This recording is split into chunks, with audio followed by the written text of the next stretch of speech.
What's going on, casters? Today I have something special planned. Recently we got news that A-Drive, the creator of Elestrals, may or may not be having a card put into the game of himself, along with a Elestral companion as well named Peanut. I'll put the art up on the screen now. Absolutely amazing artwork. I am so excited. I hope this actually does happen. But with that being said, this video is 100% inspired by this action. So with that being said, I'm going to go ahead and show you guys what I've done in a similar fashion to what A-Drive has done here. And hang around to the end of the video to check out what this card is. Alright, so first thing is first we have Waddle. Now I'm pretty sure Waddle has been used in card games before. Correct me if I'm wrong, but there may be something in Yu-Gi-Oh! That's a similar fashion. But Waddle was the best I could come up with. I'm not the most creative. So Waddle will be this creature, this Elestral's name. This golden build brooding bruiser loves to prove its strength in a battle. He will use the hardened feathers at the ends of his wings to knock his opponents flat. So he's a very aggressive little duck, kind of like the goose, if you will, the golden goose. But I am in love with Quackle in Elestrals, so I wanted to kind of be inspired heavily by Quackle himself in this beginning line for sure. This is a 1-drop, 3 attack, 2 defense, and with these cards I more or less just went ahead and used the stats that were already on. So for instance, Quackle here, Waddle and Quackle just have opposite attack and defense. So Quackle would have 2 attack and 3 defense, while Waddle has 3 attack and 2 defense. Basically just a more aggressive version of Quackle. When you cast this Waddle, you can return a Thunder Spirit from your underworld to your spirit deck and enchant this Waddle with a Thunder Spirit from your underworld as well. So basically what this does is I wanted it to be very similar without being as good as Quackle is. So I wanted it to recycle just like Quackle, but not be as good as Quackle, but still be good enough to be played in a deck. So what I did here is I essentially made Waddle a free play. So you use 1 spirit to play Waddle, then you recycle a spirit from your underworld into your spirit deck, and then you can add a spirit from your underworld as well underneath Waddle. So in just playing him, you can already have 2 runes or 2 spirits on him and recycle a singular spirit from your underworld. Next up, we have Daki, and Daki is hands down my favorite in this line. I love Daki. His name actually is even a play on like 3 different things. One obviously being the Rocky Balboa, Rocky Daki. The next being a dock, as in a port in which you would plug in your appliances.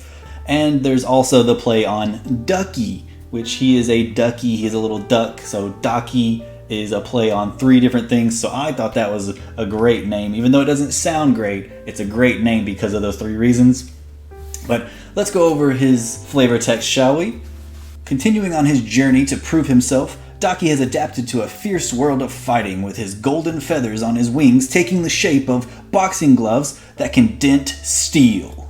So Daki is going to be our 2-drop with 6 attack and 4 defense. At the start of your end phase, if your opponent has 3 Elestrals in their underworld, you can special ascend this Daki to Champ Suyan and discard a card from your opponent's hand for each Thunder Spirit enchanting this Daki at the point of which you ascend. So that would usually be a standard of 2 spirits on Daki unless you've added more. So he gets to special ascend like most main cards do, as well as he gets to take cards out of your opponent's hand. So I thought that was pretty strong, but not super overpowered, because it is at the end phase, so your opponent can easily bounce back with things like Shield of Achilles, things of that nature.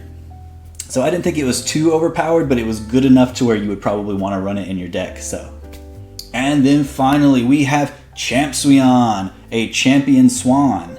So, a champion in its own right, Champ Suion's feathers conduct electricity that it can channel into its golden mitts. Champ Suion are often found standing up for weaker Elestrals, so they often also have a following to cheer them on. So Champ Suion is going to be our 3-drop with 12 attack and 8 defense. Its effect is you can disenchant one spirit from any other card on your field, and this Champ Suion gets +3 attack until the start of your next turn. So it's basically a way of saying, yes, this is kind of expensive to play, but as long as you have another spirit, you can get some really strong attacks off. As long as Ancient Caster is enchanted, this Champ Suion cannot be targeted by Invoke Ruins. So you can't target it with Earthquake, but you can still target it with things, like I said, for Daki, things like Shield of Achilles and things like that. So not super crazy, but still strong enough that you'd want to play it. So those are going to be the Elestrals, and I'm super proud of these guys. Now next up, we have one that I'm super proud of. It's going to be Ancient Caster, which is going to be myself. And I love the artwork on this one because it had the cards as well, sort of like ancient looking cards that he could have been casting for eons and eons. So, Ancient Caster, a caster from long ago that sought favor from the gods to help combat the threat of the Titans. With the help of his Elestral partners, he has managed to live many years and help uncover secrets within the Elestral's powers. So this is kind of sort of like a Hercules situation as far as the backstory. And his effect is, when you cast this Ancient Caster, you can enchant up to 3 thunder to it. You can disenchant 1 Thunder Spirit from this Ancient Caster in order to target an opponent's Celestial and negate its attack. Or, you can disenchant 3 to search your deck for an Elestral with enchantment cost 3 Thunder. So, this is a way for you to kind of stall out your opponent. You can drop your Thunder Spirits to negate some attacks, or you could drop all 3 to just search out your boss monster, usually being Champ Suion. So I thought this was a kind of strong ability, but also you could, if this card ever did come out, you could also just add once per turn to the negate attack as well, to where it wouldn't be as strong. But just because I'm making this and Elestrals isn't making this at the moment anyway, I thought I would give it a little bit of a buff to where it seemed super strong. Alright, so you've made it to the end of the video, and as promised, we will see what this card is. Wham! It is my arts and crafts style glue at the top of the card because I am not good at arts and crafts. Ancient Caster card. Oh, it's so amazing. I know. Oh, it would be amazing if it were real.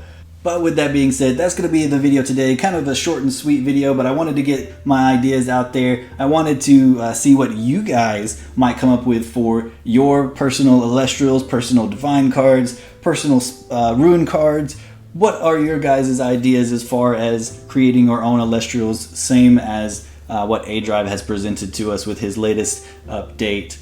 And if you want to know anything else about Elestrals, check out Elestrals.com so that you can get a lot of the information and backstory and lore of Elestrals. And you can also check out their YouTube channel, which they often have a lot of updates and news as far as the game there as well.